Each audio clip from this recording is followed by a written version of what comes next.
안녕하세요. 나의 사랑하는 책입니다. 오늘은 C.S. 루이스의 순전한 기독교에서 믿음에 대한 이야기를 나누겠습니다. 감정과 실천 두 단어를 기억하시고 보면 좋을 것 같습니다. 루이스는 믿음을 무너뜨리는 것은 감정이라고 말합니다. 감정 따라 살면 믿음을 망치는 것은 시간 문제입니다. 같은 교회 나가는 성도의 말 한마디에도 무너지는 것이 우리이기 때문입니다. 루이스는 겸손해지는 첫 단계는 내가 교만하다는 것을 깨닫는 것이고, 겸손으로 가는 두 번째 단계는 기독교의 덕목들을 실천해 보는 것이라고 말합니다. 그런데 그 겸손은 그 실천의 노력이 실패할 때 오게 된다고 말합니다. 바람이 얼마나 센지는 그 바람을 거슬러 올라가 봐야 한다는 뜻입니다. 기분은 바뀌게 마련이라는 것을 인정해야 합니다. 제 믿음을 무너뜨리는 것은 저의 상상력과 감정입니다. 믿음과 이성이 한 편이 되고 감정과 상상력이 다른 편이 되어 싸움을 벌이는 것이죠. 기독교를 믿을 때에도 같은 일이 일어납니다.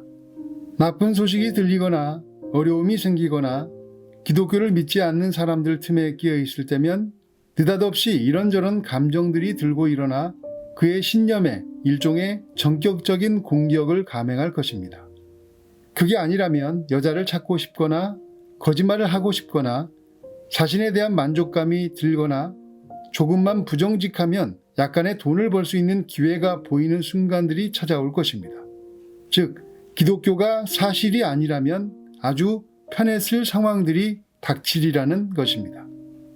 기분을 어디에서 하차시켜야 하는지 모른다면 건실한 그리스도인이 될 수 없을 뿐 아니라 건실한 무신론자도 될 수 없으며, 그렇기에 우리는 믿음의 습관을 들이기 위해 훈련해야 합니다. 믿음의 습관을 훈련하는 첫 단계는 사람의 기분은 바뀌게 마련이라는 사실을 인정하는 것입니다.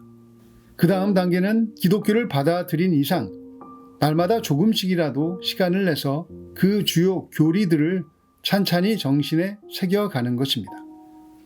매일 기도하며 성경과 경건서적을 읽고 교회에 나가는 일이 그리스도인의 삶의 필수적인 이유가 바로 여기에 있습니다.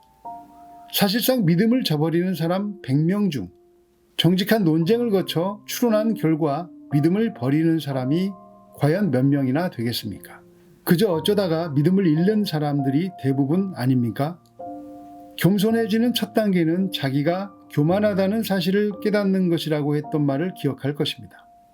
이제 저는 거기에 그 다음 단계는 기독교의 덕목들을 실천하기 위해 진지하게 시도해 보는 것이라는 말을 덧붙이고 싶습니다. 선을 행하기 위해 치열한 노력을 기울여 보기 전까지는 자기가 얼마나 악한 인간인지 깨닫지 못하는 법입니다. 유혹에 맞서 싸워본 사람만이 유혹의 힘이 얼마나 강력한지 압니다. 바람이 얼마나 세찬지 알려면 누워 있을 것이 아니라 바람을 거슬러 걸어가 봐야 합니다. 악한 사람들은 늘 악에 굴복하여 그 그늘 아래 삽니다. 그러나 악한 충동과 싸우기 전까지는 결코 그 힘을 알 수 없습니다. 우리가 기독교의 덕목들을 진지하게 실천해 보고자 할 때 알게 되는 중요한 사실은 우리가 실패한다는 것입니다. 그러니 하나님이 우리에게 내신 일종의 시험에서 좋은 점수를 딸 수 있다는 생각은 깨끗이 털어버려야 합니다. 하나님은 여러분이 이 시험에 통과할 점수를 따거나 하나님께 권리 주장을 할 여지가 전혀 없다는 점을 발견하는 이 순간을 기다리십니다. 그럴 때 발견하게 되는 사실이 한 가지 더 있습니다. 여러분이 가진 모든 기능, 즉 생각하는 능력이나 순간순간 팔, 다리를 움직이는 능력은 모두 하나님이 주신 것이라는 사실이 그것입니다. 어린아이가 아버지에게 가서 아빠 생일 선물 사게 6펜스만 주세요 라고 말하는 것과 같습니다. 물론 아버지는 돈을 줄 것이고 그 돈으로 사올 아이의 선물을 기쁘게 받을 것입니다. 이것은 아주 착하고 바른 일이지만 그렇다고 해서 아버지가 이 거래를 통해 6펜스의 이익을 얻었다고 생각할 바보는 없습니다.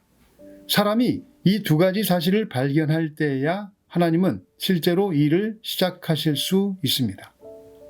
아빠의 생일 선물을 사기 위해 아빠에게 6펜스만 달라고 하는 아이, 그리고 아빠에게 받은 6펜스로 아빠의 생일 선물을 산 아이. 루이스는 이것이 하나님과 우리의 관계가 되어야 한다고 말하는 것 같습니다. 우리는 아버지의 것으로 아버지를 기쁘게 하는 존재라는 이야기입니다. 우리는 하나님의 것을 갖고 이 땅을 삽니다. 그래서 하나님께로부터 받은 것을 다시 하나님께 돌려드릴 때 하나님 아버지께서 가장 기뻐하신다는 것입니다. 하나님께서 가장 기뻐하시는 것은 우리의 마음입니다. 마음이 먼저 움직이면 시간도 쓰고 돈도 쓰고 다른 것들도 따라오게 됩니다. 성경에서 둘째 아들 탕자는 아버지께로 돌아가야 산다는 걸 깨닫고 아버지께로 돌아가 살았습니다. 그러나 아버지와 함께 살던 큰아들은 아버지가 둘째를 환영하며 잔치를 베풀자 오히려 화를 냈습니다. 나의 것, 나의 재산, 나의 기여가 있었기 때문입니다. 몸만 같이 있다고 같이 있는 것이 아니라 마음에 아버지가 가득한지를 살펴봐야 한다는 말씀입니다. 루이스는 또 기독교의 덕목들을 실천해 보라고 합니다. 그것을 실천해 보려고 할 때 절망을 만날 것이고 그때 하나님을 만날 수 있다는 것입니다. 우리가 얼마나 연약하고 완악한 존재인지를 보게 될 것이라는 말입니다. 루이스는 그런 내용을 함축해 말하면서 믿음에 대한 이단 같은 주장에 대해서도 말씀으로 명쾌하게 결론을 내립니다. 도덕적인 노력을 진지하게 기울여 봐야만 항복할 수 있습니다. 그리고 그리스도를 믿어야만 그 절망에서 구원받을 수 있습니다. 그러면 바로 그 믿음으로부터 반드시 선한 행동이 나오게 되어 있습니다. 또 다른 한편의 그리스도인들은 이렇게 주장한다는 비난을 받았지요. 중요한 건 믿음이다.